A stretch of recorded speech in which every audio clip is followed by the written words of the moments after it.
हैं। बहुत बहुत स्वागत है संदीप जी, बताइए क्या कहेंगे। हेलो जी। हमारा इससे बड़ा दुर्भाग्य क्या होगा कि आज आजादी के इतने साल बाद भी लोग शौचालय में रहने को मजबूर हैं। जी। प्रशासन क्या कर रहा है? रैन बसेरे क्यों नहीं बनते इनके लिए? लाखों रुपए करोड़ों रुपए का ग्रांट आती है प्रशासन के पास कि जो बेरोजगार जो बेघर है उनको घर दिया जाए, लेकिन यहाँ जो आपने दिखा रहे हैं कि 15 साल से वो लोग रह रहे थे। आखिर क्या प्रशासन आंखें मूंदे बैठा था? जो मार्केट कमेटी का आप जिक्र कर रही है, मार्केट कमेटी में ही मार्केट कमेटी सेक्रेटरी का ऑफिस होता है जी। उस सेक्रेटरी की आंख तले ये 15 साल से लोग शौचालय में रह रहे थे, तो इससे बड़ा हमारा दुर्भाग्य क्या होगा? आखिर ये प्रशासनिक अधिकारी कर क्या रहे हैं? जवाबदेही तो अधिकारियों की होनी चाहिए ना, वो तो मजबूरी में रह रहे हैं बेचारे। तो कहीं ना कहीं ऐसी व्यवस्था होनी चाहिए कि जिस अधिकारी की गलती से ये लोग रह रहे हैं उस अधिकारी पर कार्रवाई होनी चाहिए। जी चलिए, बहुत बहुत शुक्रिया संदीप, हमारे साथ हमारे ये कॉलर थे। और क्या आप इनकी बात से सहमत हैं वीना जी? इन्होंने कहा कि जो संबंधित अधिकारी हैं इससे, फिर चाहे वो मार्केट कमेटी का सेक्रेटरी ही क्यों ना हो, उसके ऊपर कार्रवाई होनी चाहिए कि अगर 15 साल से कोई शख्स वहां पर रह रहा है और इस बात की जानकारी तुमने प्रशासन को नहीं दी, सरकार को नहीं दी, तो इसके लिए तुम्हें सजा मिलनी चाहिए और तुम सजा के पात्र हो। बिल्कुल, इनकी बात से हम सहमत है, होना चाहिए उनके खिलाफ।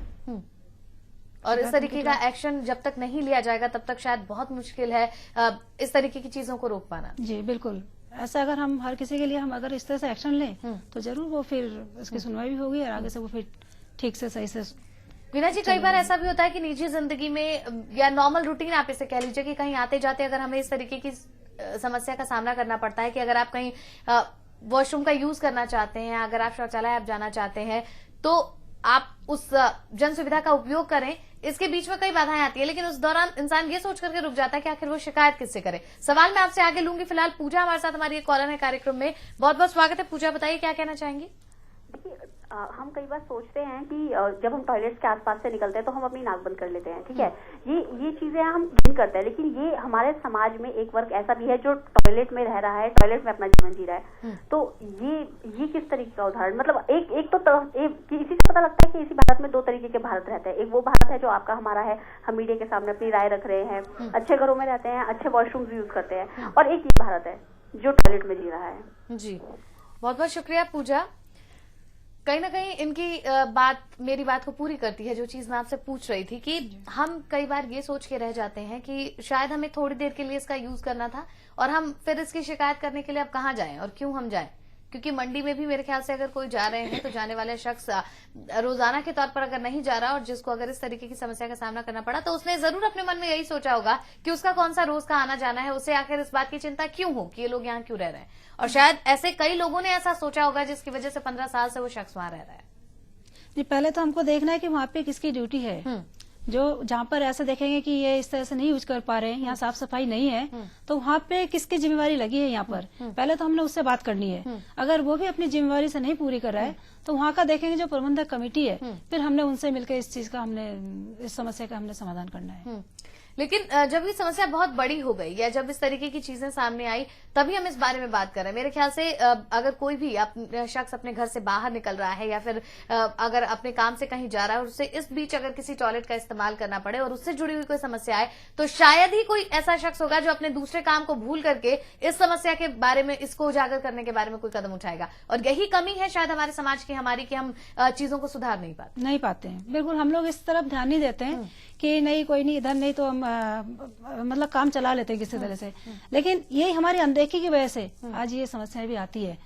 तो जहाँ पर ऐसे देखेंगे तो हम जरूर मैं तो सबसे यही रिक्वेस्ट करना चाहती हूँ कि जहाँ पर भी ऐसे समस्या देखें तो उसके खिलाफ आप आवाज उठाएं, कि देखेंगे जहाँ पर ये काम नहीं कर रहे, जो ऐसा बंद पड़ा, ये साफ नहीं है, तो वहाँ पे जाके आप पूरा उसको बोलिए कि आपकी पूरा हक बनता है उसको जगाने का, बोलने का कि यहाँ पे आपकी जिम्मेवारी है, आप क्यों नहीं कर रहे हैं। जब सुनवाई नहीं होती आप आगे करिएगा, उसके खिलाफ एक्शन लीजिएगा, तो जरूर इस बात पे आपका उनका ध्यान जाएगा। लेकिन ये जो चेन स्ट्रक्चर है, इसमें अगर कोई भी एक चीज बिगड़ी, ये जो श्रृंखला है, इसमें अगर कोई भी चीज अपनी जगह से हटी या जिसने अपनी जिम्मेदारी पूरी नहीं की, इसका असर पूरे चक्र पर नजर आएगा और ऐसा देखने को मिलता भी है, सिस्टम हमारा बिगड़ जाता है। देखिए, सिस्टम के लिए तो वही सिस्टम हम कहते हैं ना, सारा वही घूम फिर के वहीं पे आता है, सारा करप्शन को हमने, क्योंकि हम लोग कोई भी काम लेते हैं, कहीं भी हम लोग को जिम्मेवारी लेते हैं, हम लोग अपने काम को, अपनी जिम्मेवारी को पूरी तरह से हम करते नहीं है, लापरवाही हो जाते हैं। तो ये किस वजह से, ये तो मैं यही कहती हूँ कि जो भी काम हम लोग को, जो जिम्मेवारी हम लोग को मिलती है, तो उसकी जिम्मेवारी ठीक से करनी चाहिए, लापरवाही नहीं करें, तो वो देखिए ठीक से सुचारू रूप से फिर काम होने लग जाएगा। बिल्कुल। लेकिन ऐसे में अब ये बात भी बहुत ज्यादा सोचने वाली बन जाती है कि अगर आपके प्रबंधक कमेटी को ही इस बारे में पता है कि इस तरीके की चीजें हो रही हैं और जब वो अपनी तरफ से ही कोई पहल नहीं कर रहा है, तो फिर आपके लिए शायद ये बहुत ज्यादा मुश्किल है कि आप खुद प्रशासन तक पहुंचे या उससे जुड़े हुए अधिकारियों तक पहुंचे। और फिर लोग उनके दिमाग के पीछे जरूर ये चीज भी काम करती है कि आखिर उनको कितनी बार वहां पर दो चार होना है, कौन सा उनको डेली वहां पर जाना है, या कौन सी ये समस्या उनके पास डेली आएगी। लेकिन इससे हम ये भी समझ रहे हैं कि आसपास की चीजें भी हम खराब कर रहे हैं। टॉयलेट में रह रहा शख्स जहां बीमार हो रहा है, वहीं दूसरी ओर जो लोग खुले में शौच जा रहे हैं वो भी बीमार हो सकते हैं और खुले में शौच जाने की वजह से दूसरे लोगों को भी संक्रमण की बीमारी हो सकती है। जी बिल्कुल, कुछ देखिए इसके जिम्मेवार हम लोग भी हैं, क्योंकि हम लोग उस चीज को अनदेखा कर लेते हैं। हम लोग अपनी जिम्मेवारी को ठीक से नहीं निभाते हैं। अगर हम देखते हैं जहाँ पे ऐसा काम नहीं हो रहा है, इस तरह साफ सफाई नहीं हो रहा है, तो हमें उनको बोलने का पूरा हक है। और जब देखें ठीक से काम नहीं कर रहे हैं तो उनके खिलाफ हमको कड़ा एक्शन हमको लेना है। सुदेश हमारे साथ हमारे एक कॉलर हैं, जींद से कार्यक्रम में शामिल हो रहे हैं। बहुत बहुत स्वागत है आपका, बताइए क्या कहना चाहेंगे। मैडम मेरा नाम सुनील मुंडा है, मैं जींद से हूँ। जी बताइए। मैडम इस जो ये परिवार रह रहा है इस शौचालय के अंदर, इस परिवार की कितनी बड़ी मजबूरी रही होगी जो जिसको शौचालय के अंदर रहना पड़ा है। जी।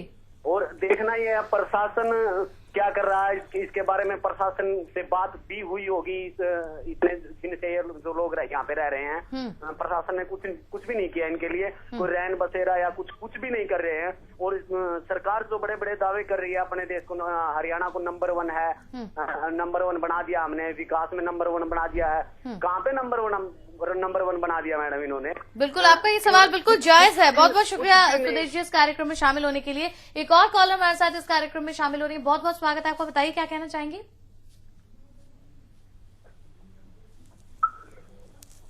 क्या आप तक हमारी आवाज पहुंच रही है?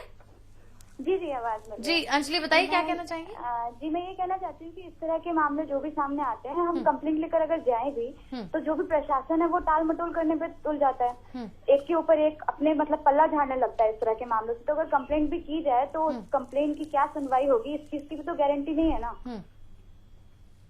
जी चलिए, बहुत बहुत शुक्रिया अंजलि इस कार्यक्रम में अपनी राय अपने विचार रखने के लिए। वीना जी, आपने सुना कि लोगों के पीछे, इसी बात का जिक्र मैं आपसे कर रही थी कि लोगों के पीछे जरूर ये मानसिकता भी रहती है कि आखिर वो शिकायत करके क्या कर लेंगे। मार्केट कमेटी के बिना परमिशन के तो वो शख्स वहां रह ही नहीं रहा और उनकी पहुंच तो मार्केट कमेटी तक ही है ना। कौन सा उनके मतलब जो मार्केट में जो शौचालय है वहां पर उनका डेली का आना जाना भी नहीं है, तो उनको लगेगा कि शायद इस चीज को लेकर के इतने ऊपर तक जाकर शिकायत करना उनके लिए सही नहीं है और ये समय की बर्बादी, और इसीलिए वो करते नहीं है इस चीज। देखिए इसीलिए इन लोगों को बढ़ावा मिल जाता है, क्योंकि हम लोग उस चीज को हम फेस करते हैं, हम उसको यूज कर रहे हैं, हर तरह से हम उस प्रॉब्लम को फेस कर रहे हैं, तो जिस वजह से उन लोगों को ज्यादा बढ़ावा मिलता है। तो इसके जिम्मेवार कुछ हम भी हैं, कुछ सरकार भी है, कुछ अधिकारी भी है। अगर हमारे खिलाफ जब ये ऐसे चल रहे हैं, इस तरह से ये नहीं काम कर रहे हैं, तो हम अगर उनके खिलाफ कड़ा एक्शन लें, शिकायत करें, तो जरूर वो लोग भी करने के लिए मजबूर हो जाएंगे। लेकिन आप ये भी देखिए कि समाज का ही तो ये तबका है या फिर समाज के ही तो ये लोग हैं जो इस तरीके की गलती को बढ़ावा दे रहे हैं। जाहिर तौर पे 15 साल से जो इंसान वहां पर रह रहा है, अगर वो शौचालय में रहने के लिए पैसे दे रहा है तो वो कहीं और रहने के लिए भी पैसे दे सकता है। वो ये क्यों नहीं कहता कि उसे कहीं और शिफ्ट कर दिया जाए। हो सकता है कि चीजें उतनी ज्यादा बड़ी नहीं हो या उस तरीके की चीजें नहीं हो, सुविधाएं तो इसे नहीं कहा जा सकता, क्योंकि जिस तरीके की हालत और बदतर स्थिति उस शौचालय की बनी हुई है उसको देखते हुए। लेकिन अपनी स्थिति में सुधार लाने के लिए तो क्या ही जा सकता है। इसमें देखिए उसने अपने मानसिकता भी उसने वैसी तैयार कर ली है। उसको नहीं लग रहा कि मैं यहाँ पे मैं गंदगी में रह रहा हूँ। उसकी मानसिकता को भी हमने पहले उसको बदलना है, उसको पूरा ठीक से समझाना है कि यहाँ पे रहने से उसको खुद नहीं पता है कि मैं यहाँ पे रह रहा हूँ, मेरे लिए क्या प्रॉब्लम यहाँ पे होगा। लेकिन उसको देखते हुए लोग और वहां पर खिंच रहे हैं। ये गंभीर समस्या एक है कि पहले एक शख्स रहता था, उसके बाद ये चेन स्ट्रक्चर के रूप में डेवलप होता चला गया। अब 2 और शख्स ऐसे थे जो ये बता रहे थे कि 10 महीने से और 3 महीने से वो वहां पर रह रहे हैं। एक और कॉलर हमारे साथ हमारे इस कार्यक्रम में शामिल हो रहे हैं करनाल से। बहुत बहुत स्वागत है आपका, बताइए क्या कहना चाहेंगे। हाँ जी, हम ये सफीदों का मामला है। हम ये कहना चाहेंगे जैसे कि हरियाणा नहीं है तो हरियाणा को बोलते कि हरियाणा विकास पर नंबर 1 है। और जैसे हम देख रहे हैं कि आपके मुद्दे में बहुत अच्छा मुद्दा उठाते हो, हर रोज हरियाणा से रिलेटेड है, और आज ये मुद्दा उठाया आपने तो ये बोलते हैं हरियाणा विकास में नंबर 1 है। यहाँ पे सबको सब चीज प्रोवाइड करवाई जाती है, चाहे वो गाँव की बात हो, क्योंकि हरियाणा में गांव में बोलते सबसे ज्यादा तरक्की है। तो ये मामला देखा है तो 15 साल हो गए इस मजदूर को रहते हुए। कब तो प्रशासन को अब ये इस बात पे वो वो यही प्रशासन की लापरवाही बोलेंगे ना, जी, तो जी। वो एक दिन से नहीं 15 साल हो गए हैं। जी, तो मैं यही बहुत बोलना बहुत शुक्रिया आपका इस कार्यक्रम के जरिए अपनी राय, अपने विचार रखने के लिए। और ये भी इस बात को मानती है कि प्रशासन की कमी है, उसकी लापरवाही है, जिसकी वजह से आप और हम इस तरीके की चीजों को देख पा रहे हैं और इसके बारे में बात कर रहे हैं। वीना जी, आज हमने इस मुद्दे पर चर्चा की और हम उम्मीद करते हैं कि चर्चा हमारी सफल हो या इसका एक पॉजिटिव रिजल्ट हमारे सामने आए, एक अच्छी खबर यहां से निकलकर सामने आए कि सरकार ने हमारी इस बात को सुना, इस पर काम किया और इसमें सुधार हुआ। तो हम अपने आप को इसके लिए सौभाग्यवान महसूस भी करेंगे और समझेंगे भी। फिलहाल बहुत बहुत शुक्रिया आपका, आप स्टूडियो में आई इस तमाम बातचीत के लिए। इसके साथ ही आप दर्शकों से हम ये अपील करेंगे, हमेशा हम इस कार्यक्रम के जरिए कहते हैं कि समाज आपसे जुड़ा हुआ है और आपसे बना हुआ है, तो समाज के प्रति आपका भी अपना दायित्व है। गलत चीजें देखकर उसे बर्दाश्त ना करें, गलत चीजों को बढ़ावा ना दें। इस बात को आप लेकर और इस बात को अपने जहन में रखकर अगर आप आगे बढ़ेंगे तो जरूर हम एक सुंदर और स्वच्छ समाज की कल्पना भी कर सकते हैं और उसमें जी भी सकते हैं। फिलहाल के लिए इतना ही, नमस्कार।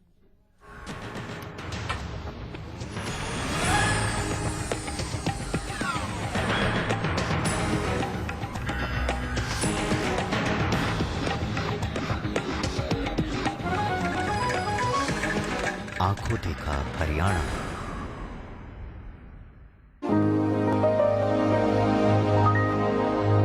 आओ देखें चमकता चमचमाता हरियाणा, खिलता खिलखिलाता मुस्कुराता हरियाणा। देखें जूझता जीतता जश्न मनाता हरियाणा। शान खुशहाल शक्ति संजोता हरियाणा। देखें गौरवमय वैभवमय ज्ञान का भंडार हरियाणा। देखें मजबूत महान मनपसंद हरियाणा। हर दिन 24 घंटे आई विटनेस न्यूज, आंखों देखा हरियाणा।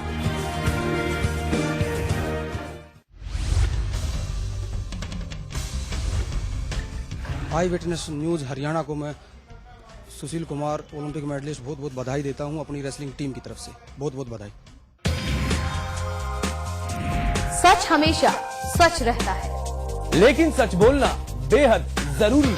लोगों का भरोसा हमारी ताकत है। इस ताकत को बनाए रखना बेहद जरूरी है। हमेशा तैयार रहना खबरों की जरूरत है और बाखबर रहना हम सब के लिए बेहद जरूरी है।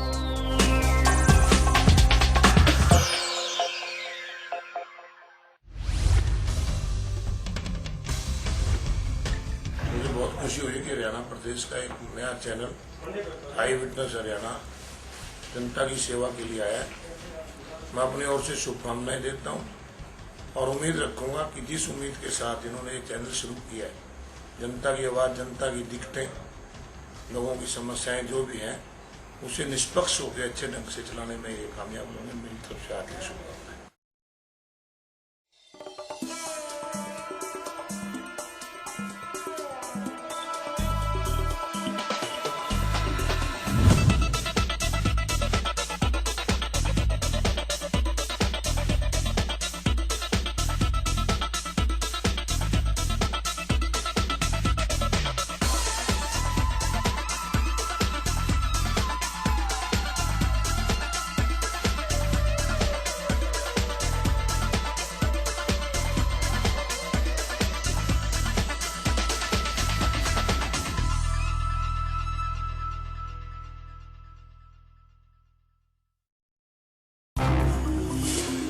जीत गए, फिर क्या किया काम?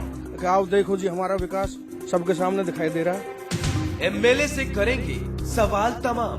गंदगी में पड़े हैं, मर रहे हैं, अब क्या देखूं मैं छेद के विकास को। सड़कों पर क्यों गड्ढे ही गड्ढे? आज रोड की हालत देख लो, आप रोड पे खड़े हो, हालत देख लो। बसें गायब, रह गए बस अड्डे। जो बस ही नहीं चल रही, फिर वो किस बात के एमएलए साहब? नल सूखे क्यों, बल्ब है ठंडे, पानी नहीं है पीने के लिए। आपके सवाल, आपके एमएलए के जवाब। देखिए कैसे है एमएलए साहब, रविवार शाम 6 बजे सिर्फ आई विटनेस न्यूज पर।